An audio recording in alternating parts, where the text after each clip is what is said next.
আসসালামু আলাইকুম। সবাইকে আবার নতুন একটি ভিডিওতে স্বাগতম। তো এখন মোটামুটি সারা বাংলাদেশে প্রচুর পরিমাণে শীতের প্রবাহ চলছে। তো বিভিন্ন জায়গায় শৈত্যপ্রবাহ শুরু হয়ে গেছে। আমাদের এখানে যেহেতু পাহাড়ি অঞ্চল, এখানেও মোটামুটি শীতের প্রকোপটা বেশি। তো আজকে আমার গরুগুলোকে এই শীতের প্রকোপে কিভাবে দানাদার খাদ্য দিচ্ছি বা অন্যান্য খাদ্য দিচ্ছি তা আপনাদেরকে দেখাবো। তো এই বালতিতে দেখতেই পাচ্ছেন আমি যে মিক্সার খাদ্যটা তৈরি করি সেটা নেওয়া হয়েছে প্রত্যেকটিতেই 2 কেজি করে, এবং যেগুলো ছোট গরুগুলোর জন্য 1.5 কেজি 1 কেজি। আর আপনারা জানেন আমি গরুকে মোলাসেস খাওয়াই। তো এখন মোলাসেসটা তৈরি করা হবে। আর যারা ইউরিয়া মোলাসেস সম্পর্কে ধারণা আছেন তারা তো জানেনই, আর যাদের ধারণা নেই তারা একটু জেনে নেবেন। তো আমি যেহেতু 12 কেজি আজকে খড় দিব, তার জন্য ইউরিয়া নিলাম 360 কেজি। আমরা জানি ইউরিয়া মোলাসেসের জন্য প্রতি 1 কেজি খড়ের জন্য 30 গ্রাম ইউরিয়া নিতে হয়। তো 12 কেজি খড়ের জন্য আমি 6 কেজি পানি নিব। একদম পাই টু পাই মেপে নিতে হবে। এটা আসলে গরমিল করা যাবে না, বেশি হওয়া যাবে না, কম হলে সমস্যা নেই। তো এখানে আমি 12 কেজি খড়ের জন্য 6 কেজি পানি নিলাম। তো এখন আমি নিব লালি। লালি বা চিটাগং অনেকেই চেনেন বা অনেকেই চেনেন না। এটা আসলে আখের গুড় বানানোর সময় যে বাড়তি অংশটা ফেলে দেয় সেটা গুড় খাদ্য হিসেবে ব্যবহৃত হয়। এটা অনেকটা মিষ্টি বা একটু মিষ্টি কম হতে পারে আর কি। তো এটা আমি নিচ্ছি 1.5 কেজি। তো এটা একটু বেশি পরিমাণে নিতে হয় যেহেতু লালির দাম এখন অনেক বেশি। আমাদের এখানে প্রায় 54-55 টাকা পড়ে যায়। তো আমি 1.5 কেজি লালি নিলাম। তো এটা এখন ভালোভাবে মিশ্রণ করব। মিশ্রণ করে খড়ে ছিটিয়ে দিব। অনেক জায়গায় অনেকে হয়তো ইউরিয়া মোলাসেসটা বানিয়ে 2-3 দিন রেখে পরে খাওয়ান। আমি গত 1 বছর যাবত আমার গরুগুলোকে ইউরিয়া মোলাসেস আমি সরাসরি খাওয়াই বানানোর সাথে সাথে। যেহেতু দিনে একবেলা খাওয়াই, আমার এখন পর্যন্ত আল্লাহর রহমতে কোনো সমস্যা হয় নাই। তো এখানে আমি 12 কেজি খড় নেওয়া হয়ে গেছে। 12 কেজি খড় এখন আমি পানি ছিটিয়ে দিব। দেখতে পাচ্ছেন গরুগুলো সব দাঁড়িয়ে গেছে, ওরা খাওয়ার প্রস্তুতি নিচ্ছে। যেহেতু ওদের টাইম টু টাইম ওদের মেনটেন করা হয়, ওরা জানে কখন খাবার দিতে হয় আর কি। তো এখন দানাদার গুলো এখানে দেওয়া আছে। দানাদার গুলো আমি কিভাবে দিব সেটা পরবর্তীতে আপনাদেরকে দেখাচ্ছি। এখন আপাতত মোলাসেসটা তৈরি করি।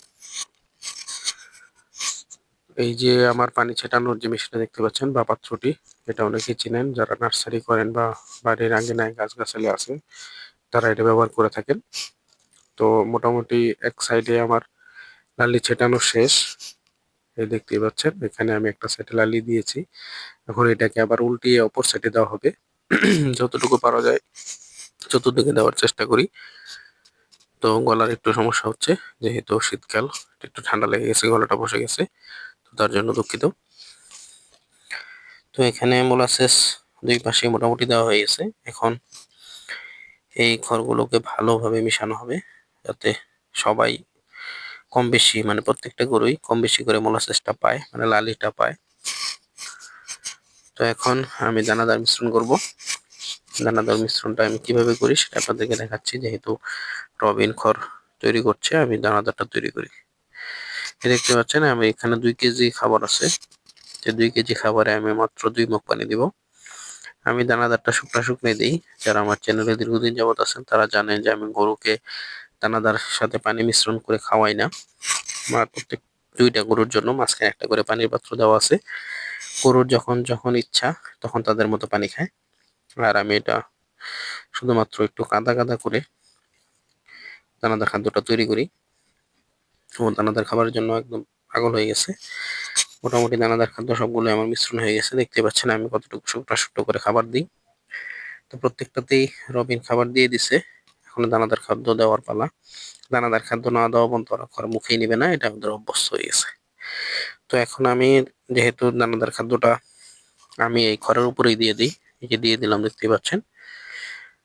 আসলে এই দানাদার খাদ্যটা খড়ের উপরে দিয়ে দিলে যে সুবিধাটা হয়, আমি যখন প্রথম খামার করি তখন আমি দানাদার খাদ্যটা আগে দিতাম, পরে দানাদার খাদ্য শেষ হলে খড় দিতাম। এতে করে দেখি যে আমার সময় নষ্ট হয়। এই যে দেখতেই পাচ্ছেন আমি খড়ের উপরে দানাদার খাদ্যটা দিয়ে দিলাম।